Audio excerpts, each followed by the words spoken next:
오늘은 우리 몸과 마음이 깨끗해지고 건강해질 수 있는 비법을 소개해 드리려고 합니다. 여러분, 나이가 들면서 원래 살이 찌지 않았던 분들도 평소처럼 먹는데도 부쩍 몸이 무거워지는 분들이 많으시죠? 특히 다른 부위보다 뱃살이 많이 늘어나는 분들이 많으실 거라고 생각합니다.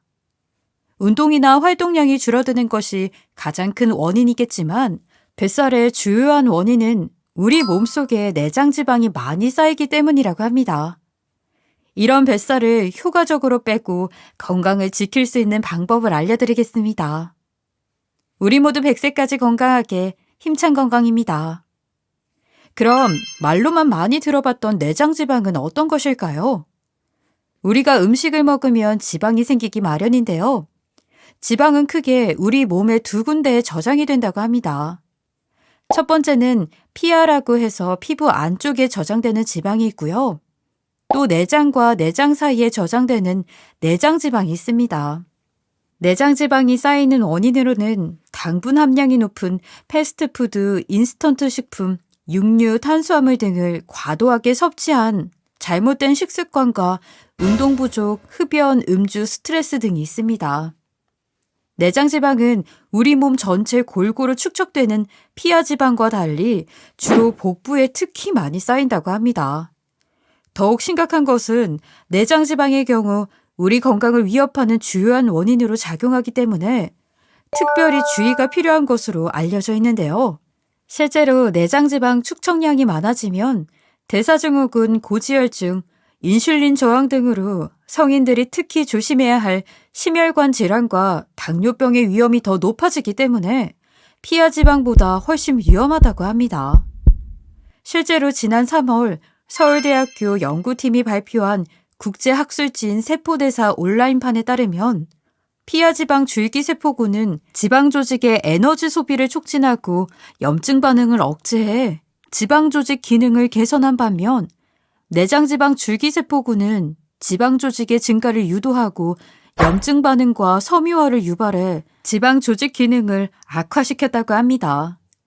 또 내장지방은 만병의 근원인 만성 염증과도 아주 밀접한 연관이 있어 주의가 더욱 필요하다고 합니다. 만성 염증은 무증상 상태로 몸속에 수개월간 머물면서 우리 몸의 염증을 악화시키기 때문에 굉장히 무서운 질병인데요. 내장지방으로 인해 만성염증이 과도하게 발생할 경우 심각하게는 자칫하면 목숨을 잃을 수도 있는 암으로까지 발전할 수 있다고 하죠. 그럼 이렇게 건강에 큰 위협을 주는 내장지방을 제거하기 위해 우리 생활 속에서 실천할 수 있는 노력에는 어떤 것이 있을까요? 물론 운동과 식사량 조절을 통해 해결할 수도 있겠지만 좀 더 쉽고 효과적으로 해결할 수 있는 방법이 있어 오늘 여러분들께 소개해드리려고 합니다. 비법은 바로 생강입니다. 생강은 독특한 향을 지니고 있어 주로 우리나라와 아시아 지역에서는 요리나 차에 들어가는 향신료로 사용되고 있는데요. 매운맛과 특유의 향이 강하기 때문에 호불호가 갈리는 대표적인 식품이기도 하죠. 다만 생강 속에는 알싸한 맛을 내는 진저롤 성분이 특히 우리 건강에 좋은 효과를 보이기 때문에 그동안 생강을 멀리 하셨던 분들도 한번 참고 드셔보시면 어떨까요? 이 때문에 생강은 옛 시절부터 한방에서는 약재료로 많이 사용되어 왔었습니다. 생강의 가장 일반적인 용도는 소화기 질환을 치료하는 것이었다고 하죠. 동의보감에 따르면 생강은 위액 생성을 촉진하는 효과가 있어 식후에 복용하면 핵망감과 메스꺼움을 줄이는 데 도움이 된다고 합니다. 이런 생강이 내장지방 제거에 큰 효과가 있다는 사실은 많은 분들이 잘 모르셨을 거라고 생각합니다. 물론 단순히 생강만 먹는다고 즉시 바로 효과가 있는 것은 아닙니다.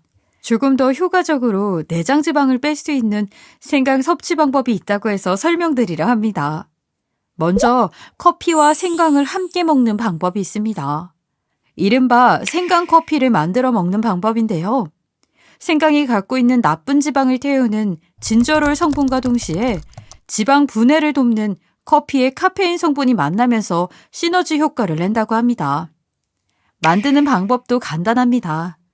생강가루와 커피를 1대1 비율로 타서 마시면 된다고 합니다.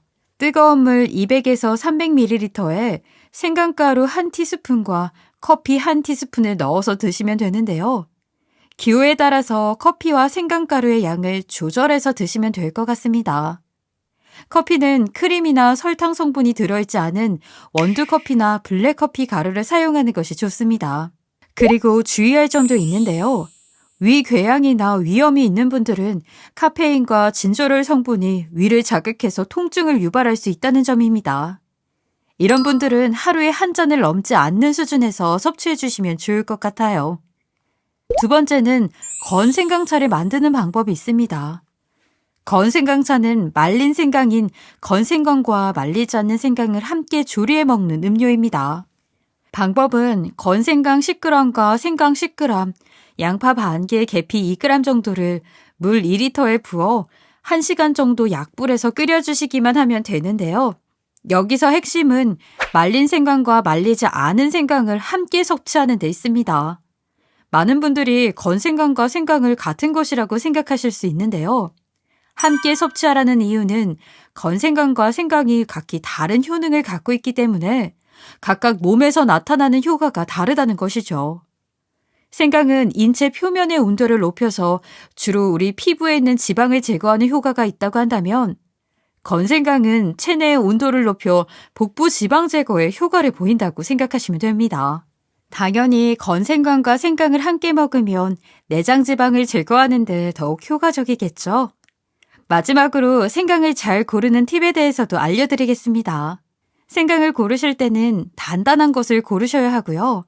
또 코로 냄새를 맡아 향이 진한 것을 고르시는 것이 좋습니다. 다만 무른 생강은 절대 피하셔야 합니다. 물러진 생강은 쉽게 변질되기 쉽고 눈에는 보이지 않을 수도 있지만 곰팡이가 피어 있을 확률이 높습니다. 이런 무른 생강을 잘못 섭취하셨을 경우 오히려 식중독이나 장염 등에 걸릴 수 있겠죠. 오늘은 생강을 어떻게 섭취하면 더욱 효과적으로 내장 지방을 제거하고 건강도 지킬 수 있는지에 대해 알아봤습니다. 코로나로 인해 많은 분들이 외부 활동을 자제하면서 체중이 부쩍 늘어나셨을 분들이 많이 계실 것 같은데요. 매일 운동을 해도 다이어트 즉각적인 효과가 없었던 분들에게 오늘 말씀드린 정보가 도움이 됐으면 좋겠습니다. 많은 분들이 건생강차나 생강커피를 즐기면서 다이어트 효과도 누리시길 바라겠습니다. 오늘 내용이 도움이 되셨다고 생각하시면 구독과 좋아요, 알림 설정까지 부탁드립니다. 그럼 다음 시간엔 더 유익한 내용으로 찾아뵙겠습니다. 시청해주시는 모든 분들이 매일매일 힘차고 건강하시도록 노력하는 힘찬 건강이 되겠습니다. 오늘도 시청해주셔서 감사합니다.